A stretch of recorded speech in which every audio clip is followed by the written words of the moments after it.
बिस्मिल्लाहिर्रहमानिर्रहीम। अस्सलाम वालेकुम। चैनल 51 से मैं हूँ इकरा हफीज। पाकिस्तान ने गैर कानूनी तारकीन वतन को मुल्क छोड़ने के लिए 31 अक्टूबर की आखिरी तारीख मुकर्रर कर दी है। पाकिस्तान के तहफ़्फ़ुज़ के लिए एक अहम फैसले में नेशनल अपेक्स कमेटी ने मुल्क में गैर कानूनी तारकीन वतन के लिए 31 अक्टूबर की डेड लाइन जारी की।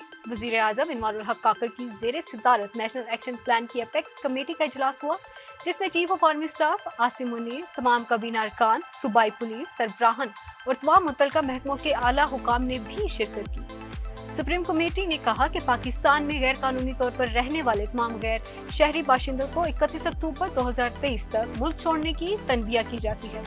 इजलास के बाद प्रेस रिलीज में कहा गया कि वफाकी और सूबाई हुकाम 1 नवंबर 2023 से गैर कानूनी तौर पर गैर मुकीम मुल्की शहरियों को गिरफ्तारी और कानूनी तौर पर मुल्क बदरी को यकीनी बनाने के लिए तमाम मुमकिन इक़दाम करेंगे। 10 अक्टूबर से कंप्यूटराइज्ड शनाख्ती कार्ड पाकिस्तान अफगान सरहद के पार नकलो हरकत के लिए लाजमी हो जाएंगे, जिसमें 1 नवंबर 2023 से दाखिले के लिए पासपोर्ट और वीज़ा की मंजूरी वाहिद जरिया है। कहा गया है कि 1 नवंबर 2023 से गैर कानूनी तौर पर मुकीम गैर मुल्की शहरियों की जायदादें और कारोबार जब्त कर लिए जाएंगे और गैर कानूनी कारोबार सरगर्मियों में मुलविस अफराद के खिलाफ सख्त कार्रवाई की जाएगी। इसमें मजीद कहा गया कि 1 नवंबर 2023 के बाद कोई भी पाकिस्तानी शहरी या कंपनी जो गैर कानूनी तौर पर मुकीम गैर मुल्की शहरियों को रिहाइश या सहूलियात फराहम करती है, इन्हें सख्त कानूनी कार्रवाइयों का सामना करना पड़ेगा।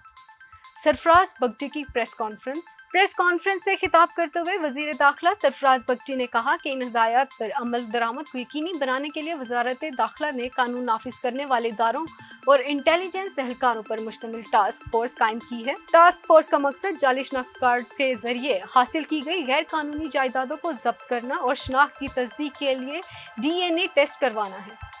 पाकिस्तान में गैर कानूनी तौर पर मुकीम गैर मुल्की अफराद के बारे में मालूमात एक वेब पोर्टल और एक मखसूस हेल्पलाइन के जरिए दी जा सकती है। इस सिलसिले में हुकूमत के साथ ताउन करने वाले शहरियों को इनाम दिया जाएगा और उनकी शनाख्त खुफिया रखी जाएगी। बगटी ने मजीद कहा कि ज़ीरा अंदोज़ी, स्मगलिंग, हवालात और बिजली चोरी समेत गैर कानूनी सरगर्मियों के खिलाफ पहले ही सख्त कार्रवाइयाँ की जा रही हैं। इन जराइम में मुलविस अफराद के साथ कोई नरमी नहीं बरती जाएगी। चेक पोस्ट कायम की गई है और ज़रूरी अशिया की स्मगलिंग को रोकने के लिए तकनीकी आलात से लैस है, जिससे सरकारी एहलकारों में स्मगलिंग से मुतल्लिक बदनवानी में कमी आई है। वजीर दाखिला ने कहा कि मंशियात के कारोबार से निपटने के लिए national counter narcotics control centre कायम किया गया है। बगटी ने कहा कि अक़लियतों के हकूक़ और मजहबी आज़ादी इस्लाम और पाकिस्तान के आइन के लिए लाजिम व मलज़ूम है और उनके हकूक़ की खिलाफ वर्जी करने वालों को कानून की पूरी ताकत का सामना करना पड़ेगा। वज़ीर दाखिला ने मजीद कहा कि साइबर कवानीन के तहत ऑनलाइन प्रोपेगेंडे और गलत मालूमात के फैलाव को सख्ती से कंट्रोल किया जाएगा।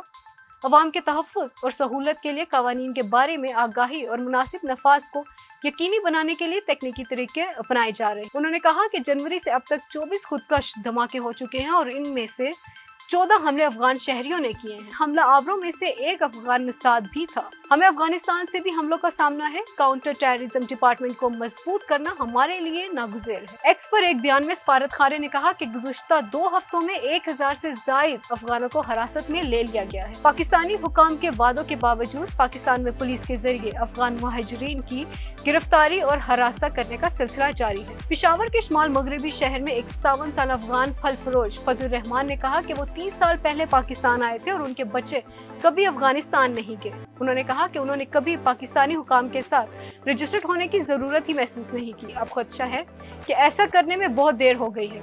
उन्होंने कहा कि हम पाकिस्तान की हुकूमत से दरख्वास्त करते हैं कि वो हमें इतनी जल्दबाजी में ना निकालें और हमें यहाँ पुरअमन से रहने की इजाज़त दी जाए कि हमें वापस जाने के लिए कम से कम 6 माह या 1 साल का वक्त दिया जाए। अब तक के लिए इतना ही। मज़ीद अपडेट्स के लिए देखते रहिए चैनल 51।